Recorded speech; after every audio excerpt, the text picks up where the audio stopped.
So we went into the bio, now we're into the psychological perspective. And so we'll talk about the behavioral perspective and then the cognitive perspective. So in the behavioral perspective, we really are thinking about why the compulsions exist. So, right, we're not going to necessarily think about our thoughts because that's not what behaviorists do necessarily. But we are really thinking about where did these compulsions come from and how are they working to increase the amount of OCD symptoms we see.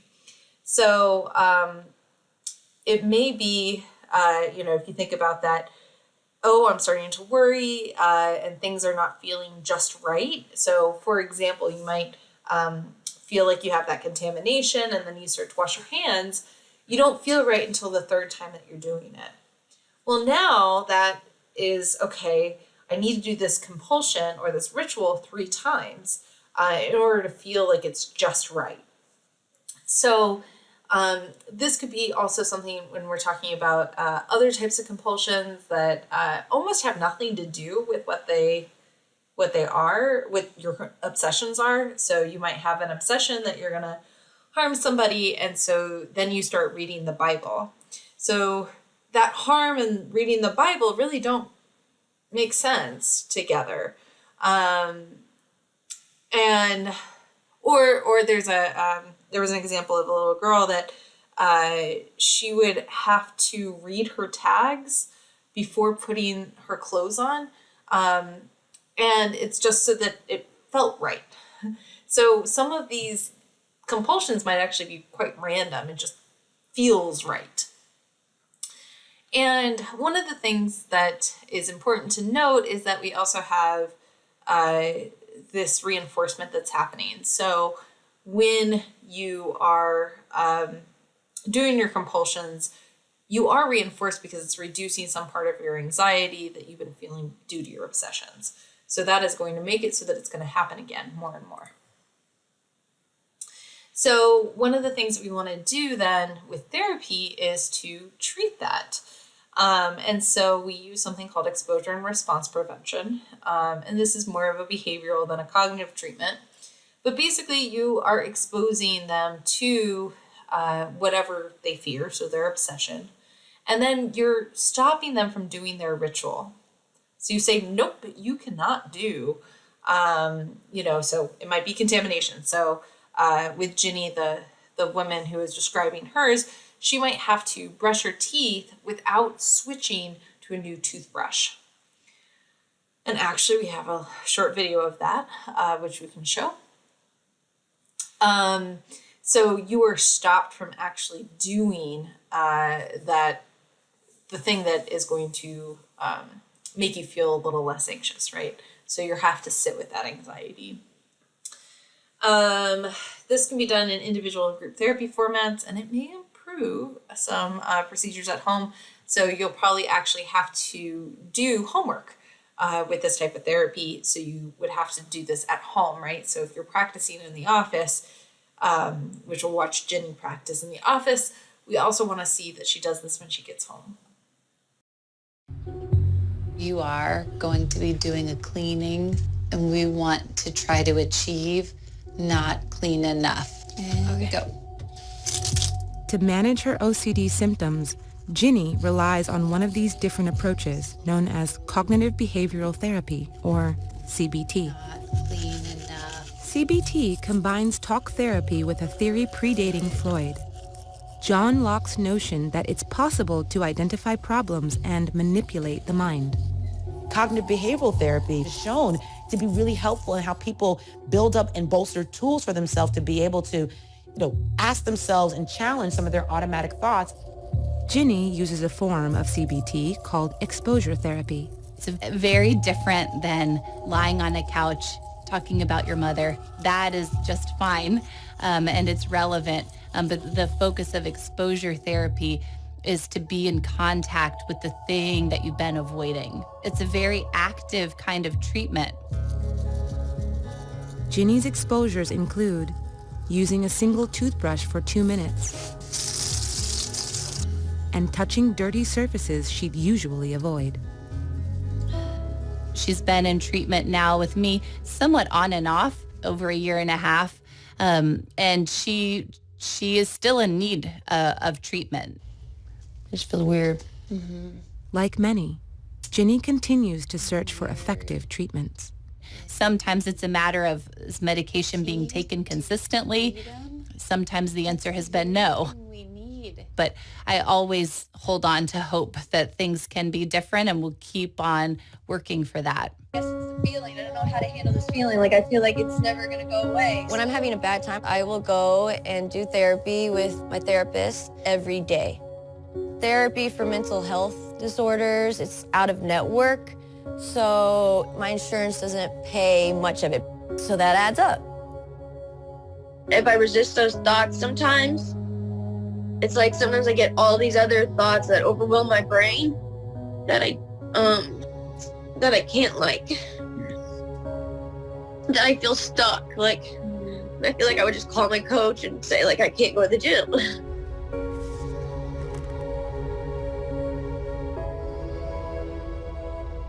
Well, I think society doesn't help people with mental health as much as like physical problems because a lot of people still don't understand it. The United States Olympic Committee, they're willing to help me because they want to see me succeed and win a gold medal. So I'm lucky with that, but most people don't get that. So there you saw how Ginny was being exposed to something, right? So she would use multiple toothbrushes. So she's being exposed to the feeling of not having multiple toothbrushes during the one time, and also not getting that feeling of being clean enough, right? So she's being exposed to contamination as well as her thoughts. And you can see that there was also, you could see how Ginny's thoughts actually also contribute to the disorder. So the cognitive perspective, which is all focused on our thoughts, is really says that, you know what? Everyone has repetitive thoughts. We have thoughts that are unwanted, that are intrusive, but individuals who have OCD can actually blame themselves. And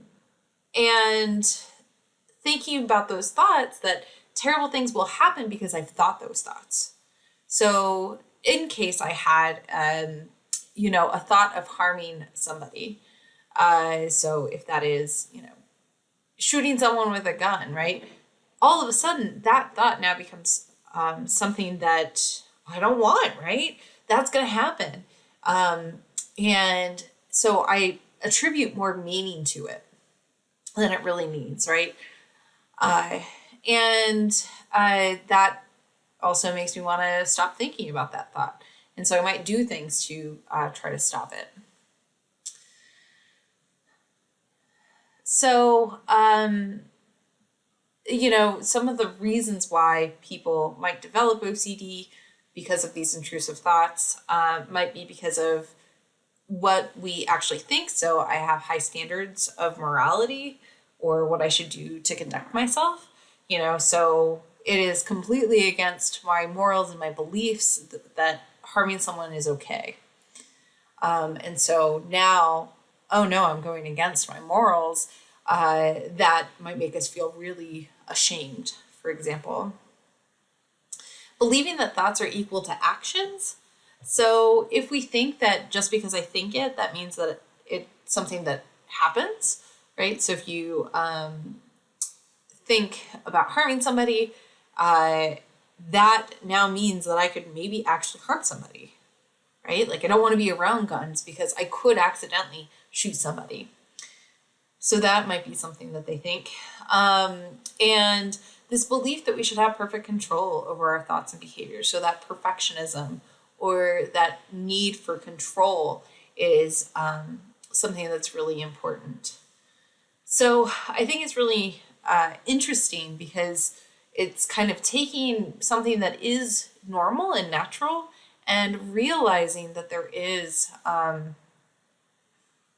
and attributing more meaning to it, really thinking about it, that it is more significant than it is, even though we all have these kind of odd thoughts every once in a while.